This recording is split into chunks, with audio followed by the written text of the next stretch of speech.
Hour. But for now, let's get you back to Doha.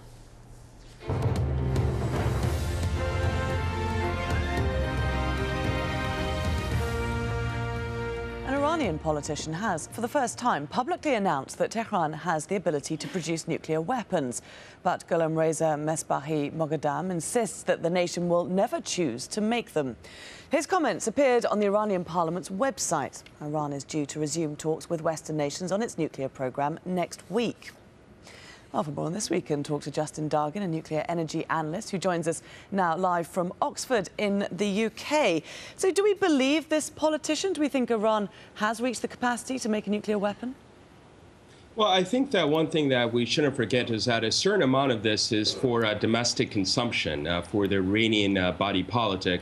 And then there's also another aspect of this that we shouldn't forget is that this individual, the MP, Mr. Moghadam, is actually not affiliated with any of Iran's nuclear activities. I mean, so he's not even part of the Atomic Energy Organization in Iran. As a matter of fact, he's the head of the Economic Planning Commission.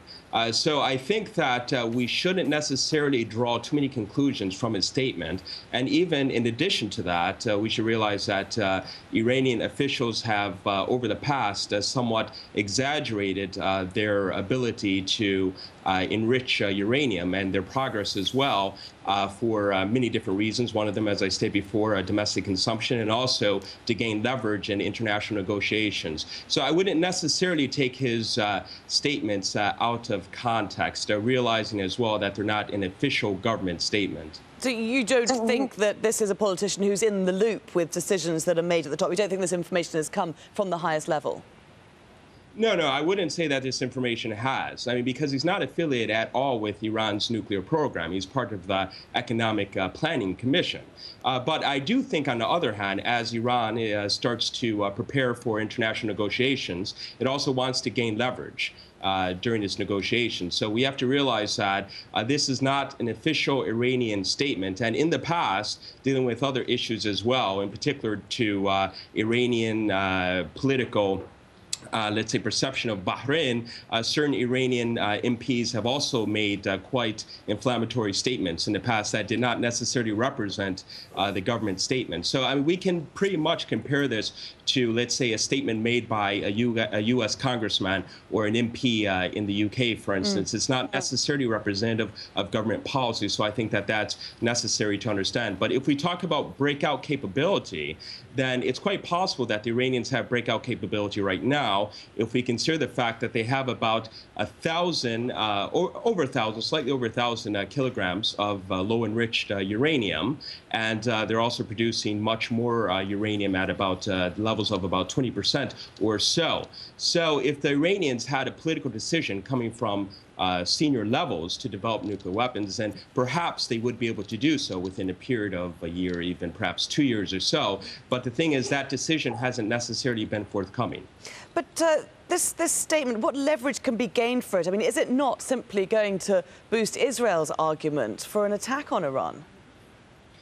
It could, but we have to realize that this is somewhat of a vicious cycle that we see here. Obviously, there are certain elements within Israel that are, let's say, pressuring the military establishment and also the U.S. and Western powers to stop Iran at nearly any cost. But on the other hand, we have to realize that within Iran itself, there are domestic politics that are playing a role as well to show that Iran is not budging one iota in terms of its national sovereignty and even under international pressure. So a lot of these statements, we have to realize, is that they are made for domestic consumption. And then also, on the other hand, if we look at in terms of gaining leverage in international negotiations, if Iran can at least present itself as being one step away from weaponization of its nuclear weapons or its uranium enrichment program, then the negotiators on the side of the Western powers will be much more likely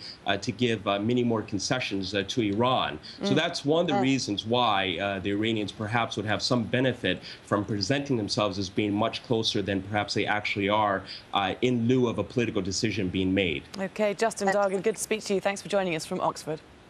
Absolutely. Police in Bahrain have released the daughter of a jailed hunger striker. This follows a series of protests which have seen thousands of his supporters clash with police. More than 5,000 people gathered in Manama on Friday to demand the release of pro-democracy activist Abdul Hadi al-Khawaja. Al-Khawaja's daughter was arrested in a separate protest. Flights in and out of Yemen's capital, Sana'a, have been grounded after gunmen seized the airport. The fighters are supporters of the former president, Ali Abdullah Saleh. They threatened to shoot down planes after the Air Force chief, General Ahmad Saleh's half-brother, was fired on Friday. Ahmad is refusing to stand down. An Israeli airstrike has injured 2 Palestinians in southern Gaza. Palestinian sources say they were riding a motorbike in Rafah when they were hit by a missile fired from a drone. The Israeli military said the strike targeted fighters preparing to launch a rocket attack. Potential candidates for Egypt's presidential election don't have long left to register. The deadline for nominations is Sunday. Voting due to take place in May, but campaigning is already well underway despite restrictions. Mike Hanna reports from Cairo. Mysterious signs have appeared on the city skyline. Nobody admits knowing who paid for them or which candidate's name will eventually appear. Others are not as anonymous. With more than 6 weeks to go, posters are everywhere, scorning the official ban on any presidential campaigning until all candidates are confirmed. First out of the blocks was Abdul Monem Abul Futuh, defining himself as a moderate Islamist. He was expelled from the Muslim Brotherhood for declaring his candidacy in defiance of the group's decision at the time not to field a contender. Then Hazem Abu Ismail joined the race. His constituency, the ultra-conservative Salafi movement, that achieved remarkable success in the recent national election, ensuring a massive majority of self-declared Islamists in parliament.